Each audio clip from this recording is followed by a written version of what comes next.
ابو سلمہ بن عبد الرحمن بن عوف رضی اللہ تعالیٰ عنہ نے حضرت ابو ہریرہ رضی اللہ تعالیٰ عنہ سے روایت کیا ہے کہ انہوں نے رسول اللہ صلی اللہ علیہ وسلم سے سنا، آپ فرماتے تھے کہ اگر کسی شخص کے دروازے پر نہر جاری ہو اور وہ روزانہ اس میں 5 دفعہ نہائے تو تمہارا کیا گمان ہے؟ کیا اس کے بدن پر کچھ بھی میل باقی رہ سکتا ہے؟ صحابہ نے عرض کی کہ نہیں یا رسول اللہ، ہرگز نہیں۔ آپ نے فرمایا کہ یہی حال 5 وقت کی نمازوں کا ہے کہ اللہ پاک ان کے ذریعے سے گناہوں کو مٹا دیتا ہے۔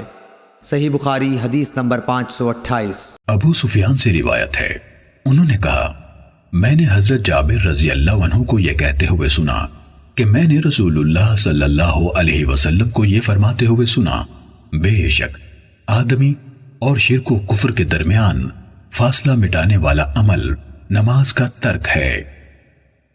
صحیح مسلم حدیث نمبر 200۔ شراحیل بن یزید کہتے ہیں مجھے مسلم بن یسار نے بتایا کہ انہوں نے ابو ہریرہ رضی اللہ تعالیٰ عنہ کو یہ کہتے ہوئے سنا کہ رسول اللہ صلی اللہ علیہ وسلم نے فرمایا، آخری زمانے میں ایسے دجال یعنی فریب کار کذاب ہوں گے جو تمہارے پاس ایسی احادیث لائیں گے جو تم نے سنی ہوں گی نہ تمہارے آبا نے، تم ان سے دور رہنا کہیں وہ تمہیں گمراہ نہ کر دیں اور تمہیں فتنے میں نہ ڈال دیں۔